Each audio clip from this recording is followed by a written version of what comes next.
Hey everybody, Brian Hunt here with you again. In this video, I'm doing a long time review, almost 2 years, actually it's a bit over 2 years, on the Cartoni Focus 10 Red Lock 100mm tripod. I like doing reviews and doing this style of reviews after I've been using something for a long time and doing stuff on film and videography gear and tools that I actually use and that I am really passionate about and think have helped me and I think are a great investment. In a past video, you will see I did a video on tripods and the importance of a tripod. I really think a tripod is one of the key pieces of kit for any videographer, any filmmaker, anybody inspiring to be a DP.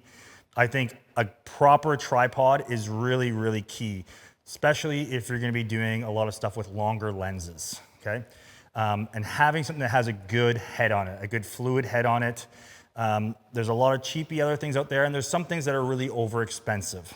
This tripod itself has a 100mm bowl, so meaning the bowl size here is 100mm. You typically have on a bowl size 100mm or 75mm. Typically a 100mm bowl will be a tripod that can hold a heavier weight camera.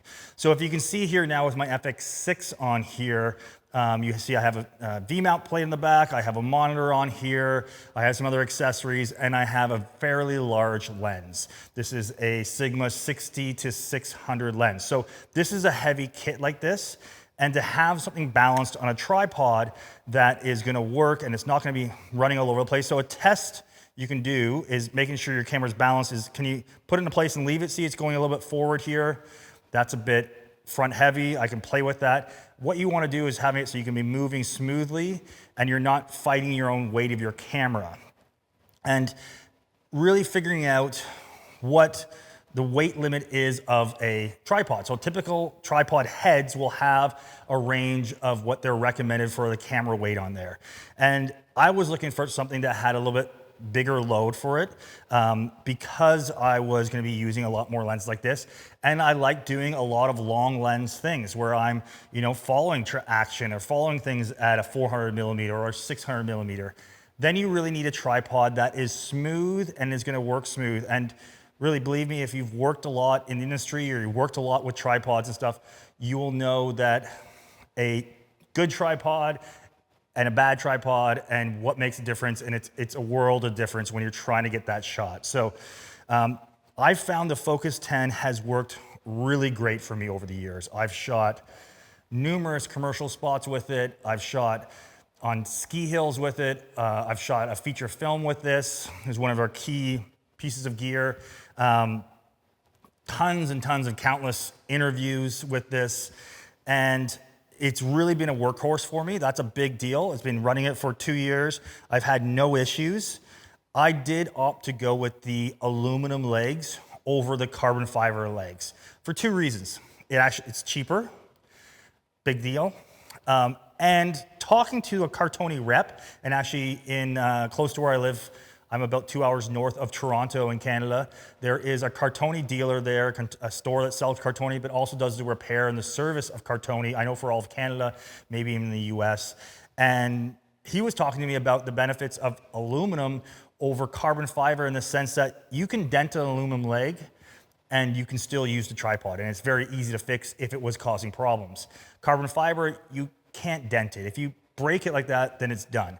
So if you're on a job somewhere and you're remote somewhere and you cause some damage to your carbon fiber, then you might be out of luck there.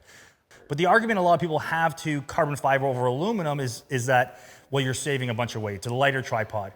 And when we looked at the carbon fiber version of this one over the aluminum version of this one, it was very, very slight difference in weight. Not like very slight, probably not noticeable.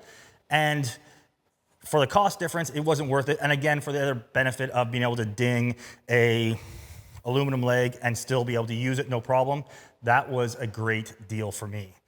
So I think one of the other features in this tripod, so you have a thing for your balancing with a light on it. Doesn't seem like a big deal, but it for your for your bubble balance there, you have a light that turns on. It's really nice to have, especially in different lighting conditions. You have your different drag settings, your balance settings here that help you balance the camera. Your fluid drag, so you can make it harder or easier. I a lot of times like to have it pretty stiff. I like to pull against something. I find that helps me, especially on a long lens shot, get a great smooth shot. The legs have worked great for me. Tighten them up if I've had any problems. One time I had problems with the legs slipping a little bit, but I could easily do that up.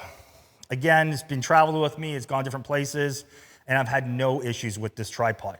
For the cost, I think it's a great, great investment. I am much happier with this tripod than my Sackler Flow tripod. I did a review on that before. I know they make a more robust one now. You can get a different head on it, but for the cost difference and everything, really, I'm not a huge fan of it. I can get this really low as well. I just have to take off the splitter, and then I can put this tripod really low on the ground, so I can get it almost as low as the Sackler. So very versatile that way, and can go quite high as well. Another way I usually work with my tripod a lot, if I'm shooting on tripod and moving around and stuff, is, well, they have a ring here that's gonna help to collapse it and make this quicker. And a lot of times what I do is I put it up on my shoulder like this. This is how a lot of times I'm moving around quickly with a tripod, and that's kind of a method. This works very well. Some of the downsides of this tripod. The big thing is the plate on here. So on it right now, I have a Manfrotto style plate on here that I can work with other cameras and other heads that I have and other tripods that I have, sorry. And I have an adapter for that to the Cartoni's plate itself. The Cartoni's plate is super close to the Manfrotto one. Like you can almost fit the Manfrotto plate in there, but it's not exactly that. And we've had an issue one time on one job where we misplaced this one plate, and I had to buy another one. They were ridiculously overcost for what it was. I think it was like $300 US for this piece of aluminum plate here. It was ridiculous, really ridiculous. That would be my only complaint on this tripod. I use it different ways, so I can pull this off like this, and I have that on there like that. Again, I can put this back on, very quick, very easy that way. Again, I would love for that plate to be the same size as the Manfrotto one, just to make it easier switching between different tripod heads that I have. But this does the job for it right now. The Cartoni Focus 10 100mm tripod, highly recommend it. Been a workhorse for me. Thanks guys, let me know if you like this review, if you like this style of review of me kind of going over gear that I'm actually using. So it's not just like I get it from a company and I'm doing a review about it. I've been using this for 2 years. And I think this is something I would really recommend. Let me know in the comments what's your thoughts. What's your favorite tripod? Are you using Cartoni stuff? And we'll see you guys on the next video.